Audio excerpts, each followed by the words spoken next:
Mga master, gusto ko lamang pong ibahagi sa inyo, no? Ito pong isang komento sa atin pong YouTube video. May nag-comment po kasi na yung sabi niya may natanggap daw sila na info na sa July 2024 daw mag-start yung salary increase through executive order. Sa comment na yun ay mayroon pong nag-reply, no? Yung reply po ng isa ay tanong, saan po galing ang info?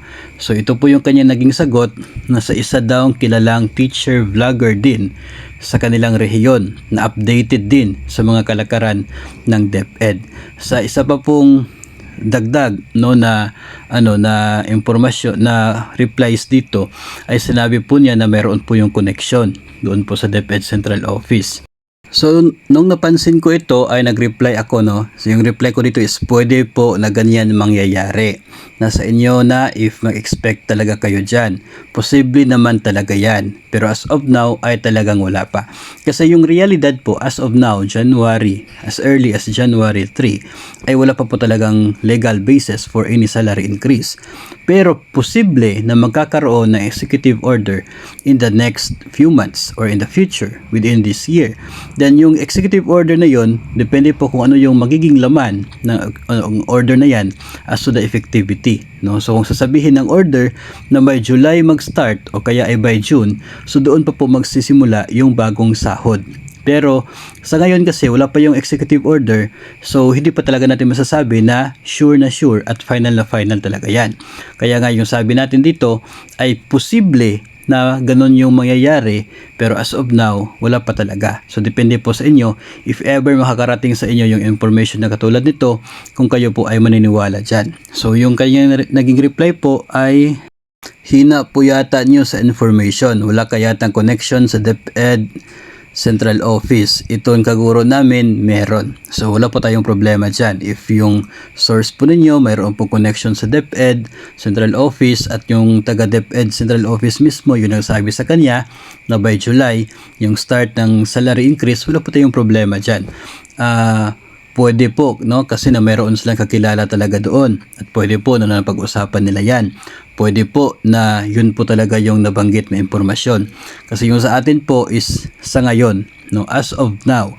Mahirap kasi na sabihin ko sa inyo na may June or July magkakaroon ng salary increase.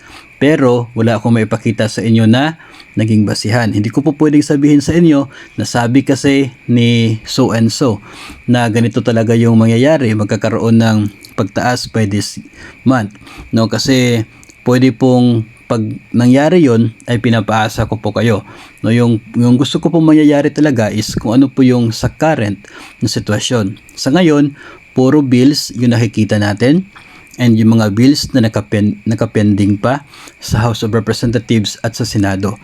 Yung mga bills na yon, pwedeng yun ay ma-approve para maging batas for salary increase. If ever hindi man ganun yung paraan, pwede na yung Pangulo maglabas ng executive order for salary increase katulad nung nangyari sa panahon ni President Noynoy Aquino. Ganun po yung ginawa ni Pinoy. Naglabas ng executive order para doon sa salary increase natin starting 2016 hanggang sa 2019. So yun po yung nangyari. Walang na-approve na batas yung mga senador at kongresista, pero naglabas ng executive order ang Pangulong Aquino. So pwedeng ganun. Ngayon, yung punto kasi natin is as of now, as of January 2024, wala pang executive order, wala pang na-approve na bills, kaya yung sinasagot ko talaga kapag kayo ay nagtatanong, wala pa po. Wala pa. As of now ay wala pa. Wala pa tayong increase as of now. Kasi yun naman po talaga yung realidad. If ever magkakaroon ng pagtaas by mid 2024, then okay, thank you, no? Masaya tayo kung magkakaroon ng increase by that time. O kaya ay as early as March or April, edi mas lalong masaya tayo. Kung maglalabas ng executive order tapos sasabihin na January effectivity, then maging masaya din po tayo. Basta sa ngayon, yung sa atin po, yung gusto ko pong ibahagi sa inyo at ipaalam sa inyo na as of now, January 3, 2024, wala pa. Wala pa yung inaabangan natin na magiging go signal for any salary increase.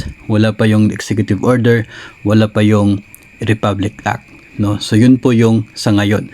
Now if meron kayong mga kakilala na mayroon pong connection sa DepEd, no, kahit nga hindi naman po yung DepEd yung magbibigay ng increase, kasi it's either the Congress or the President. So hindi po yung DepEd mismo yung magtatadhana ng pagtaas ng sahod. Kung mayroon po kayong connections doon at sasabihin na ganito yung mangyayari, well, posible naman talaga. Posible yan, pero sa ngayon hindi pa ganun yung nangyayari. Kaya mas better for me, mas better na we stick with what is reality as of now, kaysa aasa tayo na by this month ganito na yung mangyayari, tapos hindi po natin alam kung ano po yung magiging epekto nito doon po sa mga kasamahan po natin, if ever man po na magbabago yung plano, and if ever po na hindi po matutuloy yung una po nating na-share at nasisiguro natin na talagang mangyayari. At the end, hindi pala nangyari. So talagang marami yung masasaktan at magiging masama pa po tayo. So better na what is reality as of now, yun lamang po yung i-share natin sa inyo. Yun po yung ginagawa natin dito. What is reality as of now, yun lamang po yung ating pag-uusapan, at yun lamang po yung pwede nating ma-expect.